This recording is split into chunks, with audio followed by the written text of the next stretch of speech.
Hello everyone, welcome back to equipoise classes. I am Surabhi और जैसे कि आप लोग जानते हैं हम लोग पढ़ रहे हैं इंडियन इकोनॉमी। आज का हमारा टॉपिक क्या है? आज का टॉपिक बहुत इंपॉर्टेंट है और बहुत इंपॉर्टेंस होल्ड करता है। आप किसी भी एग्जाम के लिए प्रिपेयर कर रहे हैं, आपको पता है कि पॉवर्टी एक ऐसा टॉपिक है जो आपके एग्जाम में बहुत इंपॉर्टेंट रोल प्ले करेगा। और इवन अगर आप एग्जाम के लिए नहीं प्रिपेयर कर रहे तो इस टॉपिक के बारे में कुछ इन्फॉर्मेशन जानना is very important for you. Given आपके न्यूज़पेपर में जो टर्म आते हैं, आजकल जो करंट इशू चल रहा है, तो पॉवर्टी एक बहुत इंपॉर्टेंट टॉपिक हो जाता है। पॉवर्टी सुनते ही हमारे माइंड में क्या आता है? एक टर्म आता है, अगर हम हिंदी में ट्रांसलेट करें तो वो जो एक टर्म है वो है गरीबी। पॉवर्टी सुनते ही माइंड में आता है गरीबी, बट पॉवर्टी उससे कहीं ज़्यादा है और उसकी वजह से आने वाली प्रॉब्लम्स और भी ज़्यादा है। आज हम समझेंगे इनके बारे में। तो स्टार्ट हम करेंगे, पहले आपका यूनाइटेड नेशन डेवलपमेंट प्रोग्राम एक है, वहाँ पे डिफाइन किया गया है कि आपका इनकम पॉवर्टी क्या है। तो इनकम पॉवर्टी को वो बोलते हैं कि it is lack of necessities of material wellbeing. तो यहाँ पे ध्यान देना है, lack of necessities of what? Of material wellbeing. Material wellbeing मतलब जो चीज़ों की वेलबींग है, चीज़ों की कमी है आपके पास, नेसेसरी चीज़ें जो आपके पास होनी चाहिए वो आपके पास नहीं है, ये होती है आपकी इनकम पॉवर्टी। अब आपकी ह्यूमन पॉवर्टी वो क्या बताते हैं कि ह्यूमन पॉवर्टी क्या है? वो बताते हैं denial of opportunity for living a tolerable life. आपको अपॉर्चुनिटी नहीं मिल रही या आपको अपॉर्चुनिटी डिनाई की जा रही है to live a tolerable life, उसको कहते हैं ह्यूमन पॉवर्टी। इंसान को किस तरह की वो पॉवर्टी है, गरीबी है, ठीक है। लेकिन यूएनडीपी ने ये दो बता दी आपको आपकी बुक के अकॉर्डिंग। बट पॉवर्टी इंडिया में क्या है? हम इंडिया में हैं, हमें अभी इंडिया की तरफ से जानना जरूरी है। इंडिया में पॉवर्टी क्या है? इंडिया में डिफाइन की गई है poverty as a situation in which individual fails to earn income sufficient to buy him minimum means of subsistence. यानी क्या बोल रहा है? डेफिनेशन आपको क्या समझा रही है? डेफिनेशन आपको इतना समझा रही है कि ये एक तरह की सिचुएशन है जहां पर एक इंसान, एक इंडिविजुअल इतना भी नहीं कमा पा रहा जो सफिशिएंट हो उसको खरीदने में हेल्प करे। क्या? Means of subsistence, minimum means of subsistence. तो अब आप क्वेश्चन कर सकते हैं कि मीन्स ऑफ सब्सिस्टेंस क्या हुआ? इसमें तो कुछ भी आ सकता है। तो मीन्स ऑफ सब्सिस्टेंस में भी क्या आता है? Satisfactory level of nutritional diet, number 1। Number 2, minimum required clothing, housing and furniture, and minimum level of health facilities, clean water and education।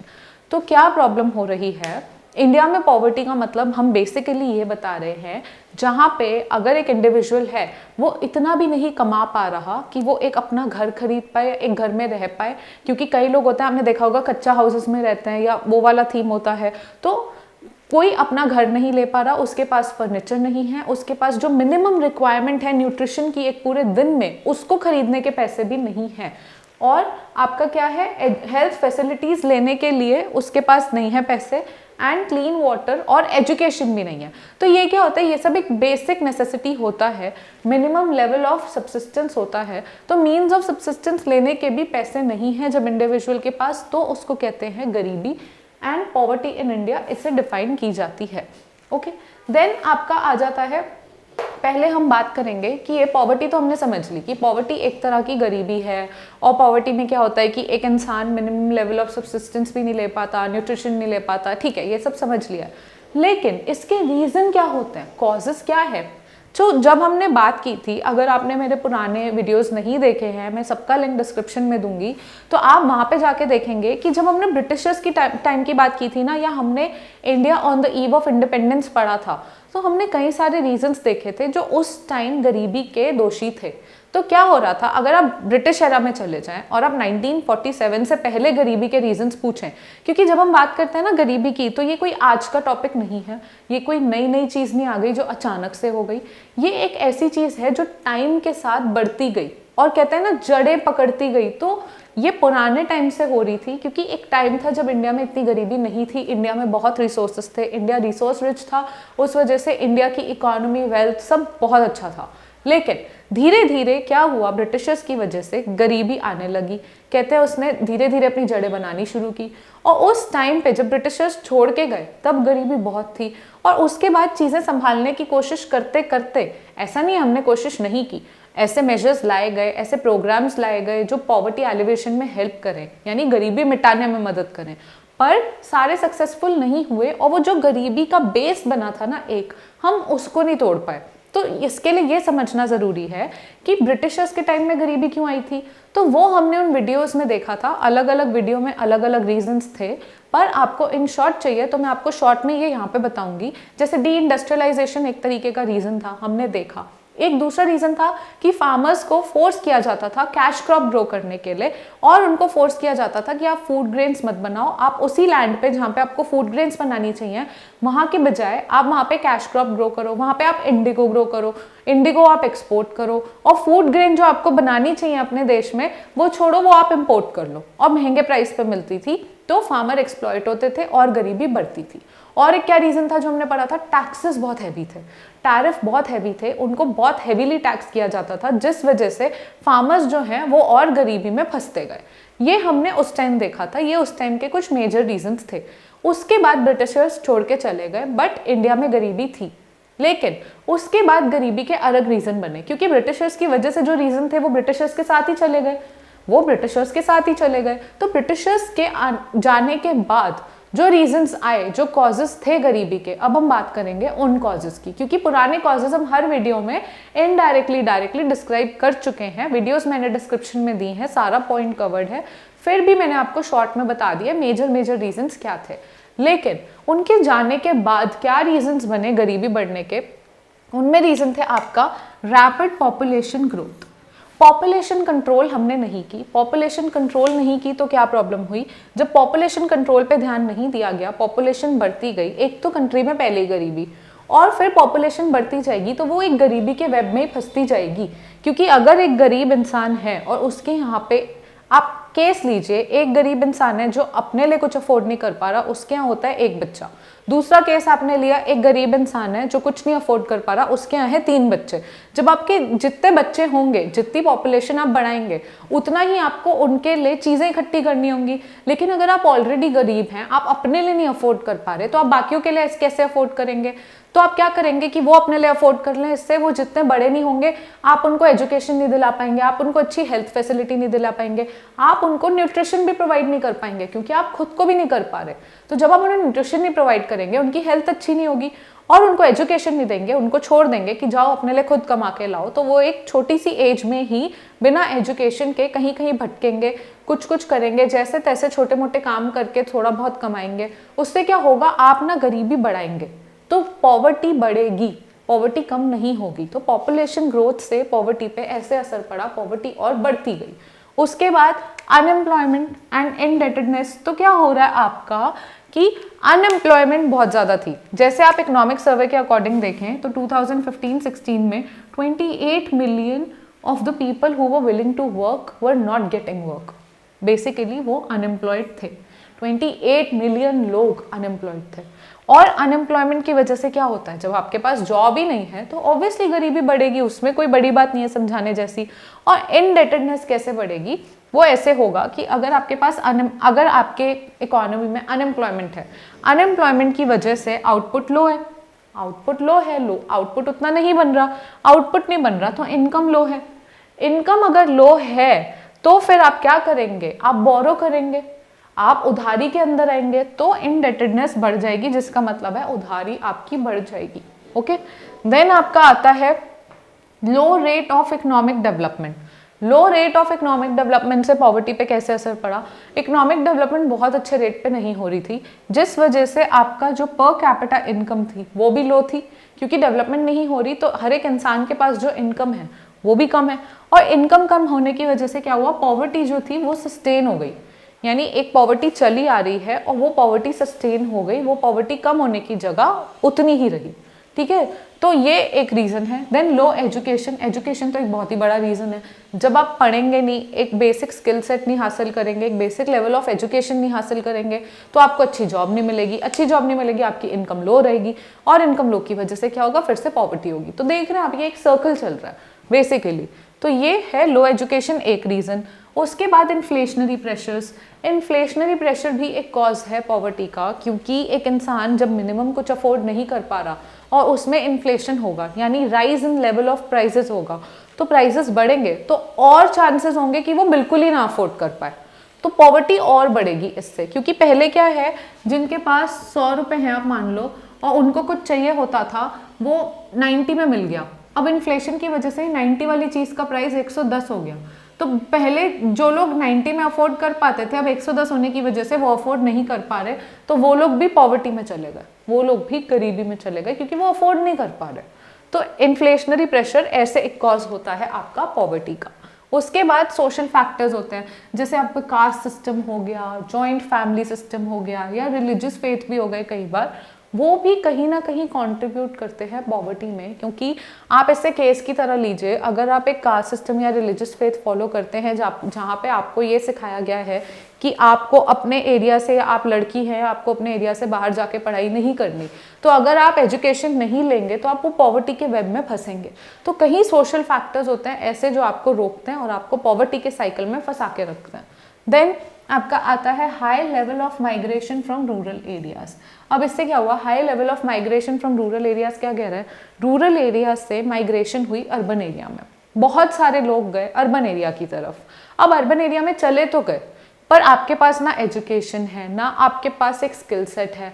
अब आप अर्बन एरिया में चले गए, लेकिन आप अर्बन एरिया में जाके भी अच्छी जॉब नहीं ले पा रहे।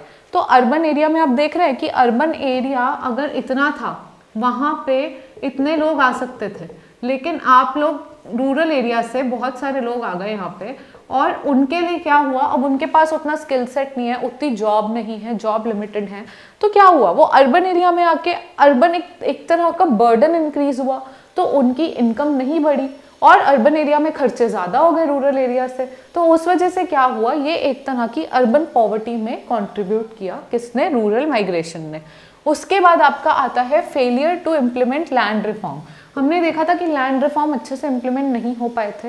लैंड रिफॉर्म अगर इम्प्लीमेंट होते तो शायद गरीबी थोड़ी कम होती, बट उनका इम्प्लीमेंटेशन बहुत अच्छे से नहीं हो पाया था, जिस वजह से पॉवर्टी और बढ़ी। फिर ग्लोबलाइजेशन, 1991 वाली वीडियो हमने देखी है, इकोनॉमिक रिफॉर्म्स हम देख चुके हैं, लिबरलाइजेशन, प्राइवेटाइजेशन, ग्लोबलाइजेशन हम देख चुके हैं।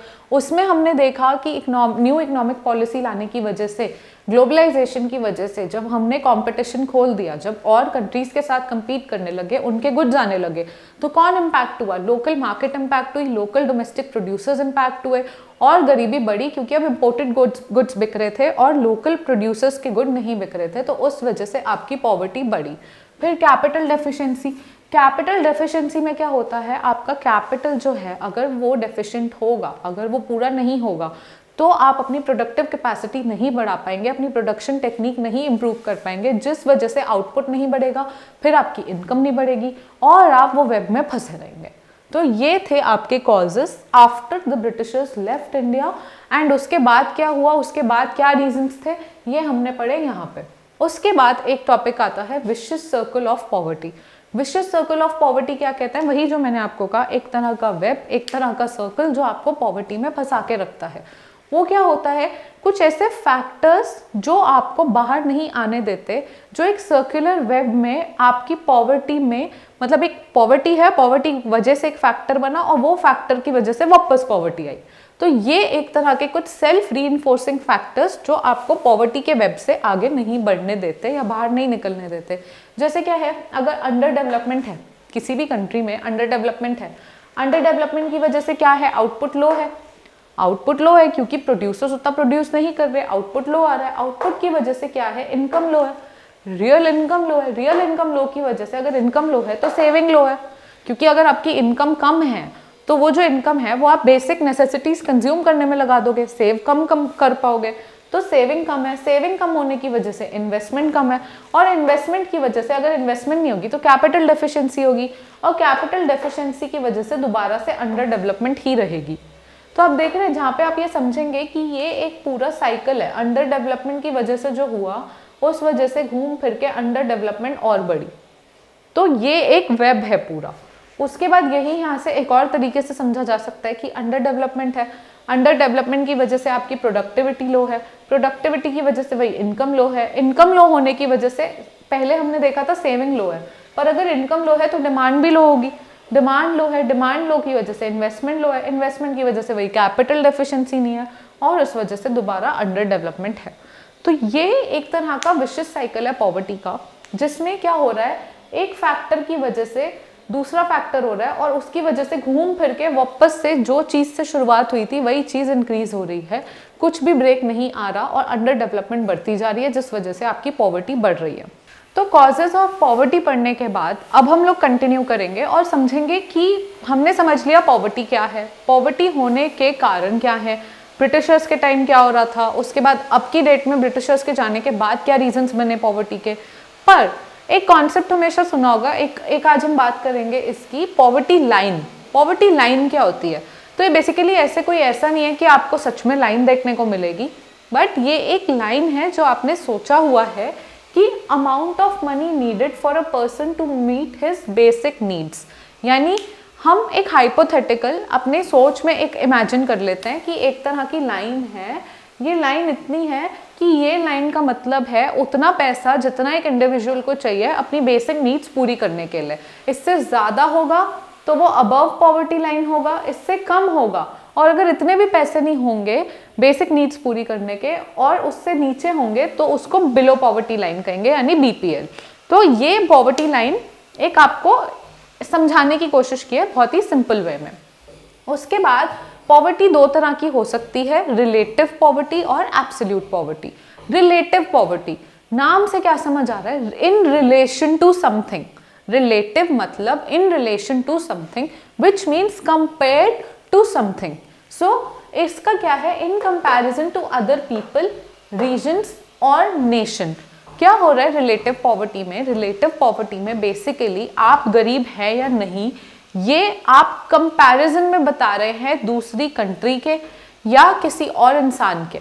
अगर आपके पास, यहाँ पे हम माने आपके पास 1000 रुपये है, ठीक है, कोई और है मंथ के 1000 रुपये आप कमा रहे हैं, कोई और है जो 10,000 कमा रहे हैं, और आप क्या हुआ, अब आप 1000 कमा रहे हैं और आप अपनी बेसिक नीड्स पूरी कर पा रहे हैं, लेकिन ये जो 10,000 कमा रहा है इसके कंपैरिजन में आप गरीब हुए, ठीक है।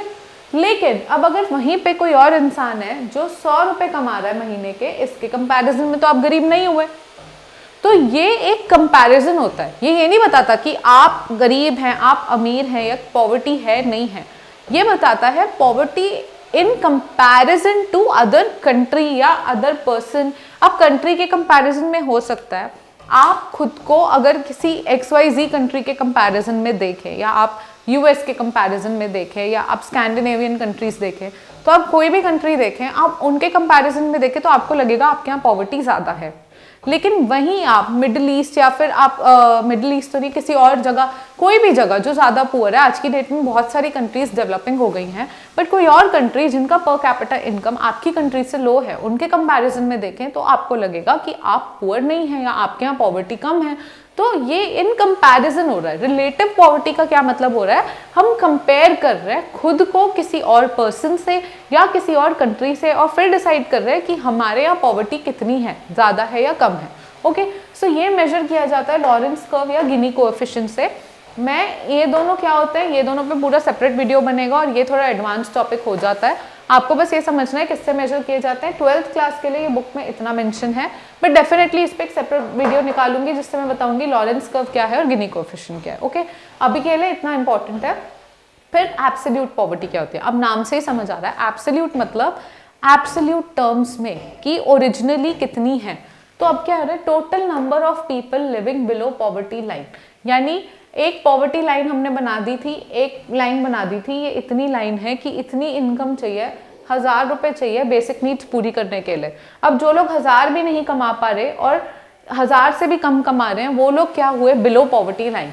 और जो 1000 से ऊपर कमा रहे हैं वो हुए अबव पॉवर्टी लाइन। तो ये यही बता रहा है total number of people living below poverty line. तो अगर बहुत 1000 रुपये हमने पॉवर्टी लाइन, ऐसे ही हाइपोथेटिकल, ऐसा कुछ है नहीं, मैं बस एक केस लेके बता रही हूँ कि 1000 रुपये हमने सेट कर दिए कि 1000 रुपये एक इंसान को चाहिए होता है महीने के अपनी बेसिक नीड्स पूरी करने के लिए। तो अगर वो इंसान 1000 रुपये से कम कमा रहा है महीने के, ऐसे टोटल कितने इंसान हैं जो 1000 से कम कमा रहे हैं? जब हम इनका टोटल कर देंगे तो ये क्या होगा? ये होगी एब्सोल्यूट पॉवर्टी। टोटल कितनी है, ठीक है। Then state of absolute deprivation माना जाता है इसको।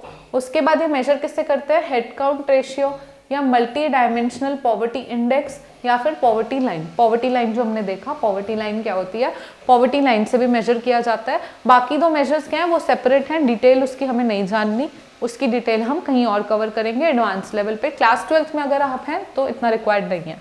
उसके बाद यहाँ पे डिफरेंट नॉर्म्स और मेथड्स, तो क्या मेथड होते हैं पॉवर्टी काउंट करने के या पॉवर्टी रेशियो देखने के या समझने के कि पॉवर्टी कितनी है। तो क्या होता है, दादा भाई नौरोजी ने प्री इंडिपेंडेंट इंडिया में पहली बार कोशिश की थी कि पॉवर्टी मेजर करें, देखें कितनी गरीबी है। तो उन्होंने एक मेथड यूज़ किया, jail cost of living. Jail cost of living से क्या समझ आ रहा है, बेसिकली उन्होंने क्या किया, he used a menu for a prisoner, यानी एक जो जेल में कैदी है उसका एक मेन्यू यूज़ किया, and used appropriate prevailing prices to arrive at cost of consumption of an adult prisoner. तो उन्होंने क्या किया, उन्होंने एक कैदी लिया, एक एडल्ट कैदी, पूरा जिसको जो पूरा डाइट वाइट जितना भी उसको मिलता है उसका एक पूरा मेन्यू लिया कि वो कितना खाता है, और फिर उस टाइम पर जो उस अमाउंट उस चीज़ों के प्राइसेस थे, जैसे अगर वो दिन में दाल खाता है और रोटी खाता है तो वो दाल और रोटी का कितना प्राइस बन रहा है वो देखा। फिर रात की मील में अगर वो एक सब्जी खाता है तो वो सब्जी का कितना प्राइस बन रहा है वो देखा, और वो मेजर करके उन्होंने एक जेल कॉस्ट ऑफ लिविंग निकाली कि जेल में एक एडल्ट कैदी के रहने की कॉस्ट कितनी पड़ती है। उसके थ्रू उन्होंने पॉवर्टी समझने की कोशिश की। कैसे, उन्होंने डिवाइड कर दी पॉपुलेशन। उन्होंने कहा कि 1/3 ऑफ द पॉपुलेशन है बच्चों की। अगर आप देखें, उन्होंने ऐसा उस टाइम पे कहा था, प्री इंडिपेंडेंट इंडिया के टाइम पे गए हैं हम करंट सिचुएशन की बात नहीं कर रहे। उन्होंने कहा कि 1/3 ऑफ द पॉपुलेशन बच्चों की है। उन बच्चों में से भी हाफ ऑफ द बच्चे, मतलब जो आधे 1/3 पॉपुलेशन बच्चे हैं, और बच्चों में से भी जितने बच्चे एग्जिस्ट करते हैं उनमें से आधी पॉपुलेशन बच्चों की बहुत कम खाती है, और बाकी की आधी कितना खाती है, एक एडल्ट जितना खाता है उसका आधा खाती है। ठीक है, तो ये उन्होंने एक एस्टिमेट लगाया। उसके अलावा बाकी की 2/3 पॉपुलेशन एडल्ट्स की है और एडल्ट फुल डाइट लेते हैं। इस चीज को लेके और फिर एक जेल के कैदी का मेन्यू लेके समझ के एक तरफ उन्होंने पॉपुलेशन लगाई, उन्होंने पॉपुलेशन देखी कि पॉपुलेशन में कितना एडल्ट है और कितने बच्चे हैं। उन बच्चों में से भी जो क्योंकि उन्होंने क्या किया, दादा भाई नौरोजी ने उस टाइम पे एक एडल्ट कैदी के खाने का मेन्यू लिया और उस मेन्यू के प्रिवेलिंग प्राइसेस देखे, और उस प्राइसेस पे उन्होंने एक एस्टिमेट लगाया कि एक दिन के खाने के लिए कितना पैसा चाहिए। फिर उन्होंने अपनी पॉपुलेशन देखी और ये देखा कि जैसे एक एडल्ट कैदी तो ले लिया, एक एडल्ट कैदी तो एडल्ट हो गया, एक पूरा एडल्ट ले लिया। उसके बाद उन्होंने ये समझने की कोशिश की कि हमारी पॉपुलेशन में कितने लोग होते होंगे जो एक एडल्ट कैदी जितना खाना खाते होंगे। 2/3 तो एडल्ट हैं, तो 2/3 पॉपुलेशन तो पूरा खाना खाती है, तो वो तो खाते ही होंगे। लेकिन जो 1/3 बच्चे हैं उनमें से भी आधे जो पॉपुलेशन है या कुछ बच्चे हैं वो एक एडल्ट प्रिजनर जितना खाता है उसका आधा खाना खाते हैं। ये सब एस्टिमेशन और सारी कैलकुलेशन करके उन्होंने क्या किया, उन्होंने एवरेज पॉवर्टी लाइन निकाली 3/4 of adult jail cost of living. 3/4 of adult jail cost of living, jail cost of adult की जेल कॉस्ट ऑफ लिविंग पहले उन्होंने देख ली कितनी है, और फिर जो पॉवर्टी लाइन है वो उन्होंने निकाली कि उसकी 3/4 है, उसकी 3/4 होगी आपकी एवरेज पॉवर्टी लाइन। एक पॉवर्टी लाइन की इतना लोगों को चाहिए एक दिन में खाने के लिए।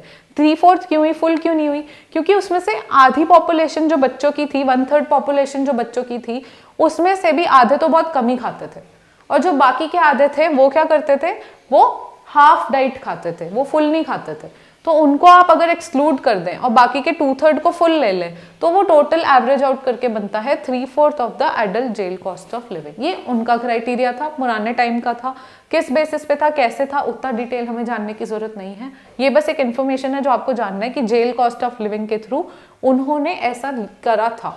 फिर भी इसकी डिटेल मैंने जितनी समझाई है उतनी भी रिक्वायर्ड नहीं होगी कहीं लिखने को, बस एक समझने के लिए, जानने के लिए जरूरी है। You should have this information कि ऐसा कुछ हुआ था बस। उसके बाद task force on projection of minimum needs and effective consumption demand. अब ये क्या है, ये भी एक तरीका था कैसे इसने पॉवर्टी लाइन डिटरमाइन की in terms of minimum nutritional level. Minimum nutritional level of food energy required for subsistence. क्या हो रहा है, ये जो टास्क फोर्स है ये क्या बात कर रही है, ये टास्क फोर्स प्रोजेक्ट कर रही है minimum needs and effective consumption demand की कितनी है। तो उन्होंने न्यूट्रिशनल लेवल निकाल रहे हैं कि मिनिमम न्यूट्रिशनल लेवल कितना रिक्वायर्ड है। तो उसके बेसिस पे उन्होंने क्या बोला, 2400 कैलोरी पर person per day rural area में। रूरल एरिया में, क्योंकि रूरल एरिया में क्या होता है, मैनुअल लेबर या हार्डवर्क ज़्यादा होता है compare to urban area. Rural area में आपके पास इतनी गाड़ियाँ नहीं होंगी कि आप एक जगह से दूसरी जगह आराम से गाड़ी लेके जाएं, आप चलते बहुत होंगे, आप हार्डवर्क ज़्यादा करते होंगे, तो इसलिए आपको कैलोरी रिक्वायरमेंट ज़्यादा है, न्यूट्रिशनल रिक्वायरमेंट ज़्यादा है। अर्बन एरिया में क्या है, थोड़ी कन्वीनियंस है, गाड़ी है, स्कूटर है, आराम से बैठ के चले गए। तो जो एरिया रूरल एरिया में आप चलकर कवर करते वो आपने गाड़ी में बैठ के किया, तो ऑब्वियसली आपकी बॉडी ने उतना न्यूट्रिशन नहीं गवाया, तो आपको न्यूट्रिशनल नीड कम है। तो अर्बन एरिया के लिए 2100 थी और रूरल एरिया के लिए पर पर्सन, आपका पर पर्सन पर डे जो थी वो थी 2100 अर्बन एरिया में, 2400 रूरल एरिया में रिक्वायर्ड। ठीक है, सो बेसिकली क्या हो रहा है, डिफाइन किया जा रहा है फूड पॉवर्टी, खाने के लेवल में पॉवर्टी, कि अगर एक दिन में एक रूरल एरिया में एक इंसान को एक दिन में 24 कैलोरी से कम मिल रहा है, इसका मतलब फूड पॉवर्टी है। ऐसे ही अर्बन एरिया में अगर किसी एक इंसान को एक दिन में 2100 कैलोरीज से कम मिल रहा है, अब यहाँ पे ये नहीं हो रहा अर्बन एरिया में कि आप सोचे चलो आप तो डाइटिंग पे हैं, आप तो जानबूझ के कैलोरी डेफिसिट कर रहे हैं और आप तो 2100 से कम खा रहे हैं तो आप गरीब है, नहीं, ऐसा नहीं है। आप अफोर्ड कर सकते हैं, आप जानबूझ के कम खा रहे हैं डाइटिंग के लिए, वो एस्पेक्ट यहाँ नहीं आएगा। ये है आप इतना अफोर्ड कर सकते हैं, नहीं कर सकते, यहाँ पे अफोर्डेबिलिटी की बात आ रही है। जो आप विलिंगनेस से सैक्रिफाइस कर रहे हैं कैलोरीज की, उसकी बात नहीं आ रही। ओके, सो ये हो गया। देन आपका आया monthly per capita consumption expenditure. Monthly पर, अब हम आ गए एक्सपेंडिचर पे कि कंजम्पशन पे एक्सपेंडिचर कितना मंथली करना चाहिए कि आप पॉवर्टी से अबव हैं, पॉवर्टी लाइन से या बिलो हैं। ठीक है, तो यहाँ पे बात हुई cost of purchasing the consumption basket, cost of purchasing a consumption basket which would provide the minimum calorie intake. Minimum calorie intake estimated by using price indices separate for rural urban areas. Simple terms में ये बात हो रही है कि आप उतना consumption basket afford कर पा रहे हैं या नहीं कर पा रहे जो आपको मिनिमम लेवल ऑफ आपका कैलोरी रिक्वायरमेंट दे दे। अगर आपका कैलोरी रिक्वायरमेंट 2400 है रूरल एरिया में, तो उसके लिए आपको कितने पैसे चाहिए और आप उतने पैसे कमा पा रहे हो या नहीं कमा पा रहे, ये बात हो रही है। ओके, तो उस टाइम पे प्लानिंग कमीशन, आज की डेट में प्लानिंग कमीशन नीति आयोग में ट्रांसफॉर्म हो गई है, उस टाइम पे प्लानिंग कमीशन थी और तेंदुलकर कमेटी बनाई गई थी। तो उन्होंने बोला कि ₹816 पर person per month in rural area. तो पॉवर्टी लाइन क्या हुई कि अगर आप रूरल एरिया में 816 रुपये हर महीने के एक इंसान अगर कमा पा रहा है तो ठीक है, लेकिन अगर नहीं कमा पा रहे हैं तो यानी आपके एरिया में या आप पुअर हैं और पॉवर्टी है। ऐसे ही अर्बन एरिया के लिए 1000 रुपये लिखा गया, 1000 रुपये पर person per month in urban area. 1000 रुपये आप कमा पा रहे हैं, क्योंकि इसका मतलब ये हुआ कि अर्बन एरिया में अगर कैलोरी रिक्वायरमेंट 2100 है तो 2100 की पर डे की कैलोरी रिक्वायरमेंट है, तो उस हिसाब से पर मंथ की कैलोरी रिक्वायरमेंट या न्यूट्रिशन नीड्स के हिसाब से आपको 1000 रुपये कमाने चाहिए अगर आप उतना अफोर्ड करना चाहते हैं। तो अगर आप इतना कमा पा रहे हैं तो ठीक है, नहीं कमा पा रहे यानी आप पुअर हैं और आप बिलो पॉवर्टी लाइन हैं, ये बात हो रही है यहाँ पे। तो ये कॉम्प्लिकेटेड लगेगा, एक बार बुक में रीड करोगे तो ज़्यादा क्लियर हो जाएगा। वैसे इतना ज़्यादा कुछ डिफिकल्ट था नहीं और बहुत ज़्यादा डिटेल में जाने की ज़रूरत नहीं है, बस पता होना चाहिए कि कहाँ पे क्या था। बाकी अगर आपको डिटेल में जो चाहिए वो वीडियो तो मैं लाऊंगी, वो थोड़ा एडवांस लेवल पे हो जाता है, Lawrence curve and Guinea coefficient. तो इसी के साथ हमने कॉजेस की बात की, मेजर्स की बात की, विशियस सर्कल की बात की, पॉवर्टी लाइन की बात की। तो अगला हम लोग पॉवर्टी को कंटिन्यू रखेंगे और नेक्स्ट वीडियो में हम बात करेंगे कि पॉवर्टी को एलिविएट करने के लिए यानी पॉवर्टी को कम करने के लिए क्या मेजर्स लिए गए हैं। ओके, सो आज का वीडियो और आज का ये टॉपिक यहीं खत्म होता है। वीडियो अच्छी लगी हो तो आपको पता है like share and subscribe and till the next time take care and bye bye.